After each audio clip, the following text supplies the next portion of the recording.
All right, Coach, just Great job, man. Absolutely. Appreciate you. Absolutely. Handle themselves well and very professional. Thank you. Thank you. I'm surprised you doing this interview without Y'all want a D also? his trophy. Yeah. Appreciate it, man. Well, I know you had all night to talk about a lot of Howard stuff, but No, we talking about you. was feeling it. We just talking about your nothing to talk about. Y'all took that away early, man. Appreciate it, guys. Y'all took that one away early, man. This D over here? Congratulations, man. Thank you, guys. Looking forward to watching your games this year, right? You played well, man. That was good to watch. Good decisions, man. Listen, you know you're going to show up like that? You been telling us he's going to be all right. Hey, you know, But I gotta get a lot better. That wasn't nothing today. I gotta get a lot better. I know you're never gonna forget your first game. Absolutely. I know when it's like this. I'm really never gonna forget your first game. you hit all your first today. Right, you know. Got them all in there. Got them all in. You tell your guy, if he doesn't push the guy at the end, 2 minutes ago, get that sportsmanlike, y'all may be going home. Be out of there. You can't get a penalty in 2 minutes on defense. Stop the clock and you move the ball. Yeah. That probably would have been like, all right, I that's said it it. 100 times, but he got the full volume of it now. So. Okay. He got it now. the non-TV version. Yeah. Keep it up, Appreciate man. you guys, man. Boy. Catch y'all around. Appreciate you, man. Keep working at it. You're doing a great job. Hey, Coach. Your first win. Just talk about the experience. Obviously, a little bit of adversity, but you guys pulled through.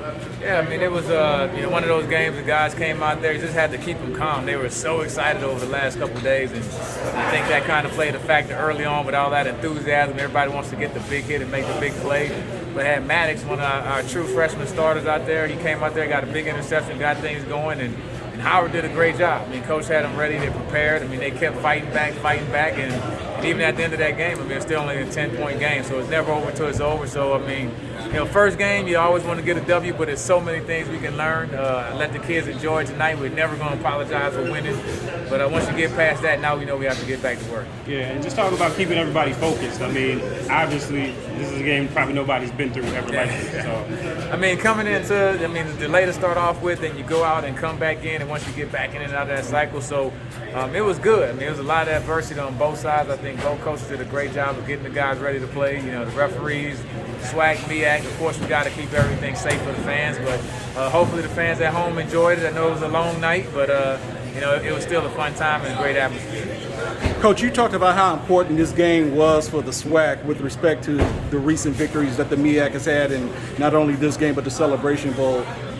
Just how important was that, and was that actually a message that you delivered to your players? Yeah, I mean, I'm a SWAC guy. I mean, I grew up going to the Bayou Classic, watching Coach Eddie Robinson and all those games, and playing in the conference against the WC Gardens and the Marino Chasm and my coach Houston Markham. So I don't care who a SWAC team is playing, I'm always rooting for that team. So I wanted to represent the conference well. That was really big to me, and me actually doing a great job against it. So it was good for us to get a W on the board.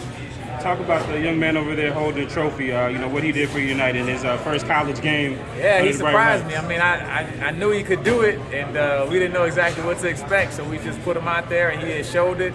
And he's just all week, the last couple of weeks, said, Coach, don't worry, when the game starts, I got you. So, I mean, it's definitely something for us to build on, but I mean, he's a smart guy. He's a hard worker.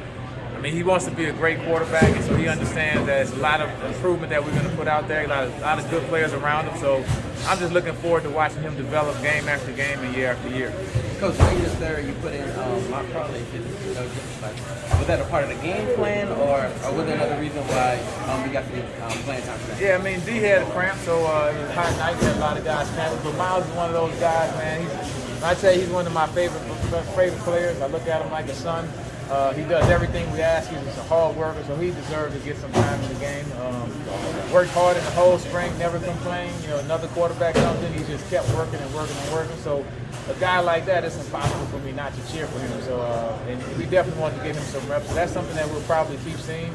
I always have a couple packages for him, and he's going to be a good guy. He'll be a big contributor to this team no matter what happens. Did it surprise you that he was able to come through the way he did with that big plays in that drive? Not at all. I mean, he's gotten a lot of first-team reps throughout the spring and then also in this fall camp. So, I mean, he's a guy that we feel like if B. Davis went down, he could step up and continue it. So, I mean, it's a long season. It's only game one, so you never know what's going to happen week to week. But it's nice to know that you have two guys who can go in there at the quarterback position.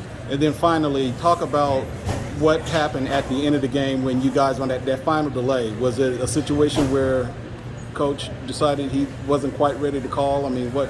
Well, I mean, I definitely understand both sides of it. I mean, Howard's right in the game. You're talking about 2 minutes, something. That's a lot of time left in the game. And so it's definitely one of those situations you can understand both sides, but you have to always look at the fan safety, the player safety, and it just didn't seem like the weather was going to free up. So, I mean, it's unfortunate that it had to end the way it happened. You always want to get that victory on the field like that and always go down to zeros. But I think just from the standpoint of the bigger picture of everybody playing safe, and you had a great weekend and a great event, and you don't want to end it on a bad note because of the weather, something that, we just don't know. It's unpredictable. It's all for me. All right, Coach. Appreciate you guys, man.